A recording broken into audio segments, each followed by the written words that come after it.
When you're looking into generators, what do you want to charge or what do you want to power? So there's a lot of things that may take energy, but maybe you're only taking that energy for a short period of time. Like a cell phone, you're only going to be charging for maybe a few hours, a day or something like that. And then a freezer you might want plugged in all the time. So the first thing you want to do is figure out the wattage of all those things and figure out if you are going to be able to charge that even with the generator that you want. Like my freezer might take 50 consistent watts an hour, but my phone is only going to take maybe 10 or 20 watts, maybe anywhere from 10 to 20, from 5 to 20 watts for just a few hours. So you may not be draining, your power station right away or your generator. There's also all kinds of generators. There's going to be these solar power stations. There's going to be ones that take fuel or propane, dual fuel. There's also diesel. There's a whole bunch of generators to consider. Look at the wattage that the generator produces, and then look at the wattage of the items that you want to charge, and then how long you're going to want to power them for. So these are my generators. This is an Okmo. This is 2,000 watts. These are smaller generators, about 300 watts. This is an Alpha S, about 1,000 watts. This is the Opus, about 1,000 watts. This is the Togo, about 330 watts-ish, about 300 watts. This is the 4 Patriots, about 300 watts. The majority of solar generators can be charged a few different ways. They can be charged by just keeping them plugged into the wall. So when your power goes out, your generator's just powered, and it won't hurt the battery if it's just plugged into the wall. With most solar generators, make sure the one that you get says that it will not hurt the battery if it's just continually plugged into the wall. Next, some can charge with a generator, which is kind of neat. And then you can also charge via solar panels, and you can also charge via your car. Solar generators can be used while they're being charged. Whatever you want to keep powered or charged, find the wattage, how long do you want to power it or charge it, and then calculate it out. Let's say for a freezer, my freezer runs 50 watts an hour. That's only when the compressor is turned on. So when it runs, it's 50 watts an hour. So that means I need about 1,200 watts of power. That's how we calculate it out. Calculate everything that you want to power or keep charged. Then find the generator that suits your needs. In addition to solar, we also have this gas generator. Now this is a Honda, it's very efficient. So you do want something that's either really efficient like this that doesn't use a ton of gas. It's also super quiet, but it uses very little gas. It's super efficient and it's quiet. So these are all very big pros to us. But when you're looking at gas generators, you could also look at a gas propane mix, which propane is much easier to store than gas. And it's nice to have the option where you could store a little bit of gas, use that, and then you could also store your propane, and you could use that for that dual purpose. You could also get a diesel or some sort of whole house generator. Diesels are good because diesel can last and be stored a little bit easier than gas.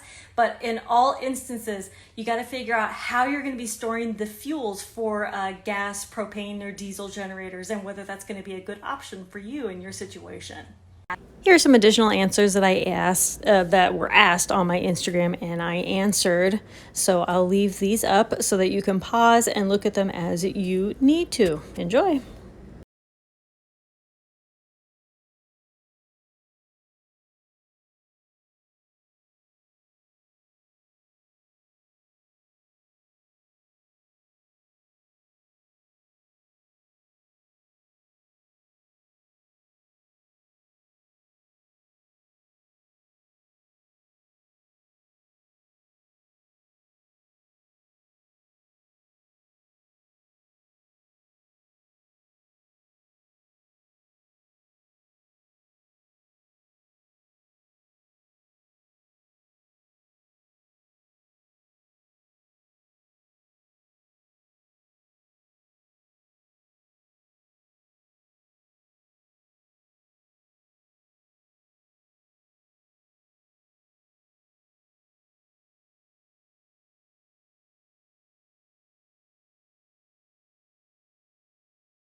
The absolute top question that I get asked is about freezers. So find the wattage of your freezer. Mine runs at 50 watts an hour. If I want it to run for a full 24 hours, then I need 1200 watts.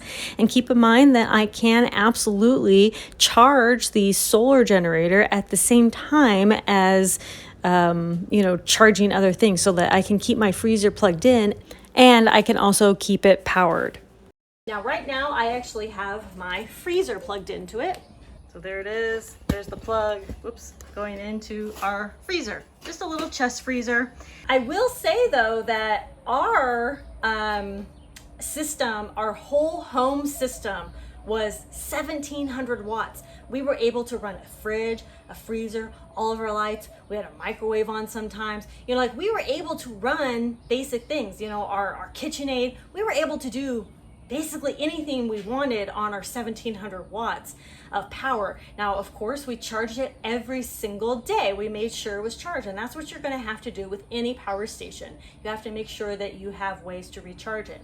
So it is 9:50 a.m. in the morning. I'm actually going to leave this plugged in for a little bit, for a few hours, and I'm just going to come back and see where the little battery is here, and just test it out a little bit more and just kind of see. Okay, so I had to get a watt meter. I really need to know. So instead of plugging it directly into the generator now, I'm plugging it into the watt meter, and then the watt meter is plugged into the generator. But it's still, everything's still on as long as the green light's on and everything. It's pulling 0 watts. So while it's just in idle mode, while the compressor is not on, it's in idle mode. So volts, now the generator is supplying 109 volts. No amps are being drawn, no watts are being drawn. And so when this turns on next, I'll be able to see the history here in just a little bit. So I'm going to put it back on watts. So, okay. So right now, it is drawing absolutely 0. So when, I have to tell you guys, this is a brand new freezer. That the newer the freezer, the more efficient they're going to be. Almost all freezers and fridges these days are so efficient that they don't draw hardly any wattages, even fridges. Now I have an old fridge inside that draws like 700 watts, okay? But this freezer is really efficient. We just got it like 2 months ago, brand new, never used, okay? So the newer the appliance, the more efficient it is going to be. If you have an older appliances, fridge, freezer, whatever, any older appliances, they're going to be less efficient. So this is just a test on the really efficient brand new one here, okay? But you need to look at your model and your manual and really figure out, what it's gonna draw for you. All right, I happened to come out when it was, I think it's running right now. It's 55 watts. That's not bad. That's not bad at all. That's like really efficient. So I do want to say one other thing about a freezer or fridge. This was running. This was up and running, totally cooled down, totally frozen, all that kind of good stuff when I plugged it into the generator. If your freezer ever defrosts, or like you're starting it from brand new, right out of the package or whatever, there's going to be a startup time and there's going to be a pull of extra wattage. It's not going to be super efficient right off the bat. It'll get there, but you will be using a little bit more wattage at the beginning before it gets that nice leveling out period. So just something to keep in mind.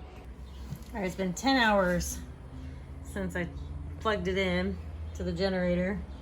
It's now currently using 0 watts. Since 10 hours, it's used 0.39 kilowatts, and it's only gone down 1 bar. This could definitely last a long time without having to be recharged if you're just charging the freezer. But if you're charging other stuff too, of course it's going to deplete it and all that. The more you use it, the more energy you're using, etc., etc. But that's pretty impressive.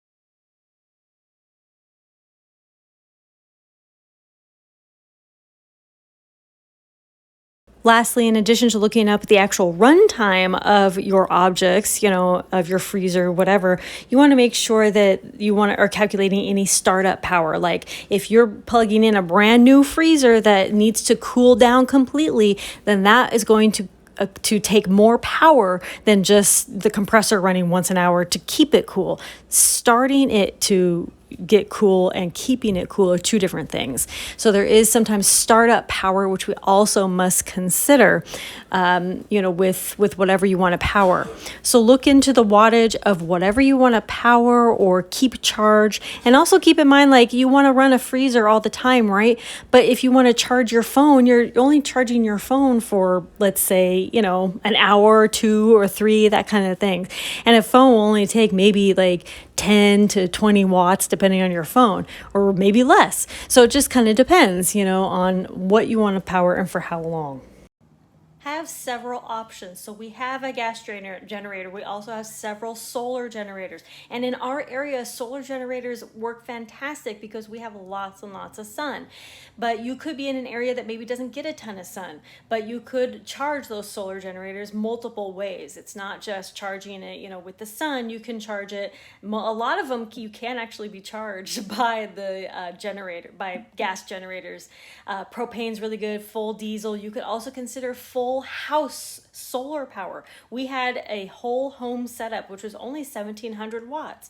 And so, it was a fantastic way for us to live off of solar, but we also had to be aware of when we use certain things. So we had to be aware that, maybe we're only going to use the microwave during peak hours, when we're getting excess solar, like at noon, 1 o'clock, things like that. And then, we tried not to use the microwave any other times because then we'd just be taking it from our batteries. So solar generators 100% work. We've actually used one almost exclusively for like a long time. We were using it to like power our phones and the radios and things like that, and it's still going strong, of course. They have about a 10-year shelf life, the solar generators. Now, generators like this do need to be maintained. They definitely, you got to change oil, you got to maintain it, but generators can last a really long time, especially if they're really well maintained. Now, how much money you have to spend and, what types of things you want to power or charge is going to completely depend on you and your budget. But, a lot of solar generators may or may not come with solar panels. It just really, really depends on your needs and your budget, where you live, all these things. But there's so many options out there, from gas to propane to diesel to solar. Lots of options. Have multiple. And be prepared the very best that you can.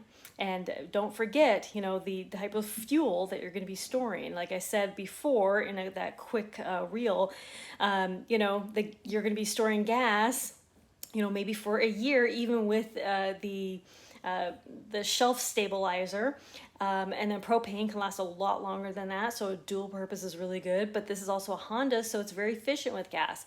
But then if you don't have any more gas, or you don't have a way to store gas, let's say, then you could use your solar generator then. So there's layers and there's tiers to your plan. All right, I hope that this video was helpful. If you do have any other questions about generators or anything, put them down below in the comments. Thank you all so much for watching. Conquer Tomorrow by Preparing Today. Bye-bye. Bye-bye.